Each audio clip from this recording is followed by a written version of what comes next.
right, don't forget to check out our sponsor, The Health Blaze, at thehealthblaze.com. Promo code GoodFella1Boxing. Get you 18% off the 100% all natural products. Website, promo code, description. Thanks. All right, man, we back. Goodfella Sports TV. We in the building. Got a rumor going around that Jose Ramirez or his handlers have no intentions on matching him up with the winner of the World Boxing Super Series to create one face, one name, one champion. Undisputed champion, 140 pounds, super lightweight, junior welterweight, whatever you want to call it. Let's talk about it. Some more details is supposed to be to this rumor. Please hit the subscribe button, bell icon button. Won't miss another video. And yeah, it's supposed to be Jose Ramirez supposed to be moved to 147 soon. Not sure when. Maybe after the Victor Post-style fight.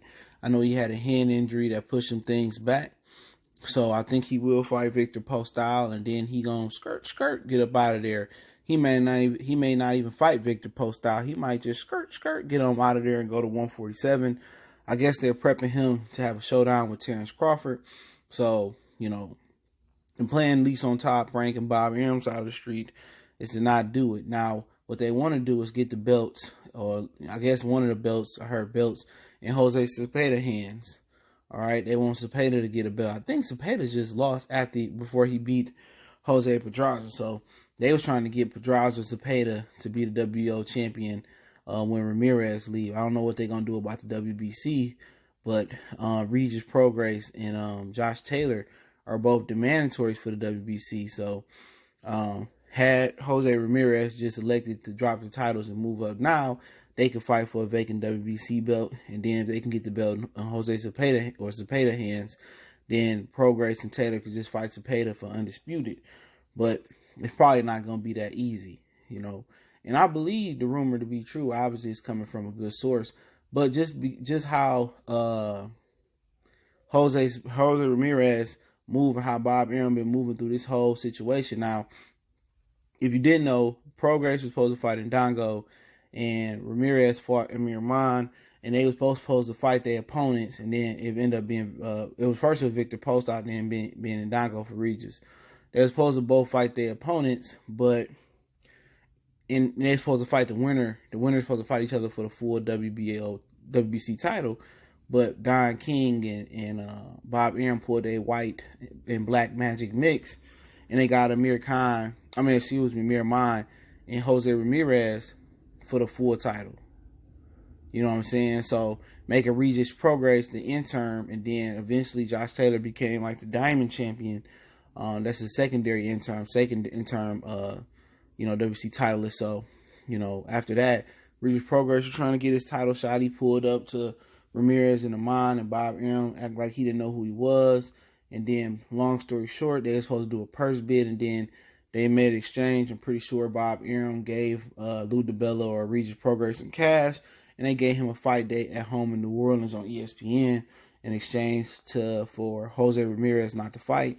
And then you have Jose Ramirez manager and his team on the internet and him on Twitter saying that they ain't duck Regis Prograis, and Prograis can't sell out this, and they getting this amount of money, and Prograis born. That's just talk. When niggas talk about how much money they got, not even in boxing, in the street, man, that mean they can't throw them hands, or they really ain't body.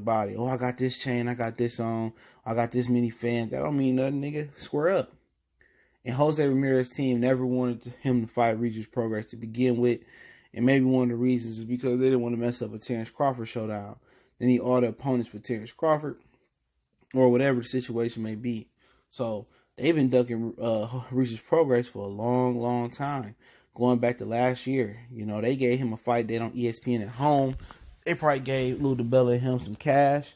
So, you know, quite frankly, you know, it is Jose Ramirez. He is a hoe. His handlers make him look like a hoe. You know what I'm saying? But he got a lot better, and I think he can compete with Regis and Josh Taylor. I'm not sure if he can win, but he's a really big 147. He got some good stamina, but you got to remember, Jose Cepeda was putting the Beast by Dre on. He was outboxing him. You know, he ended up buzzsawing down the mirror mine, but, you know, it looked like he getting better under Robert. I don't understand why he wouldn't dare to be great, to be a undisputed champion, you know, why they hiding him for Regis Prograis. He got a significant size advantage, but I think that power, I think it spooks people.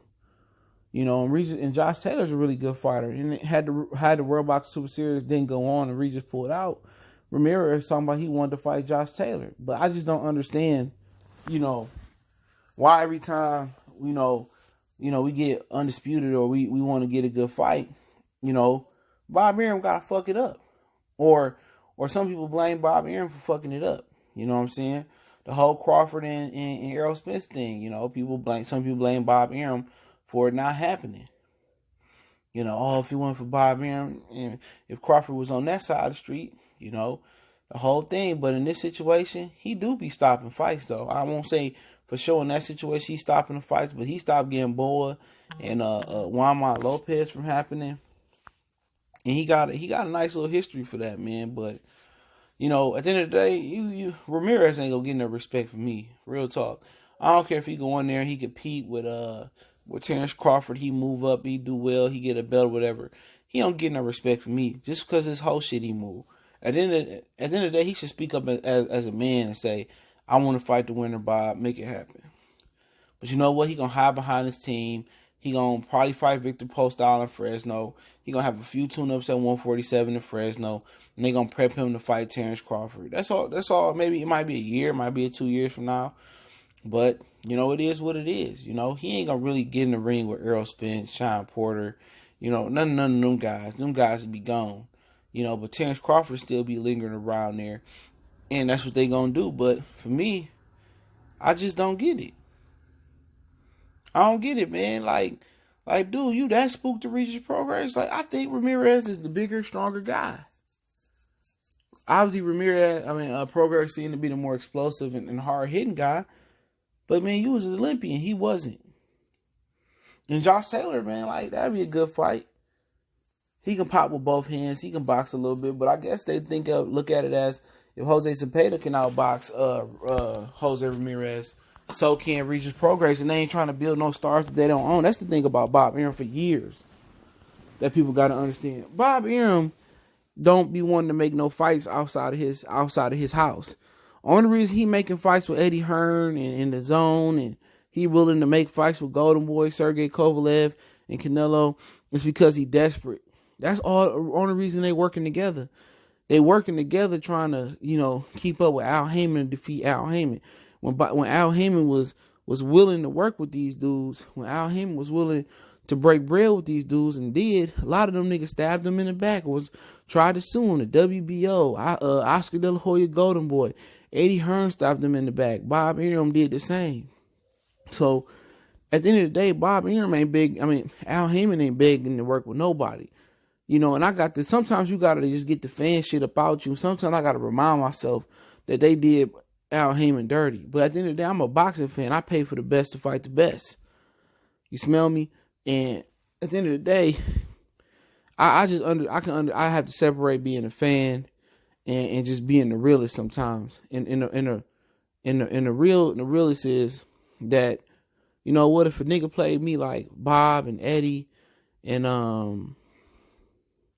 and Oscar and the WBO, I wouldn't fuck with them niggas either, to be keep it real.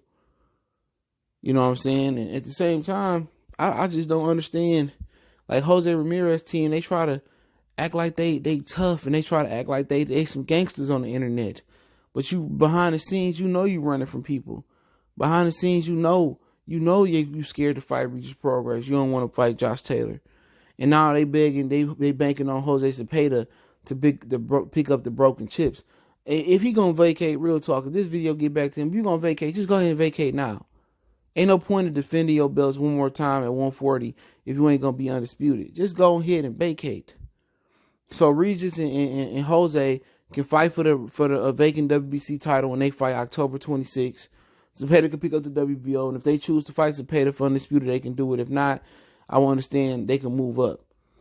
But this is another instant of a Bob Arum fighter fucking up a good situation for boxing. That's why he ain't prospering. You know what I'm saying?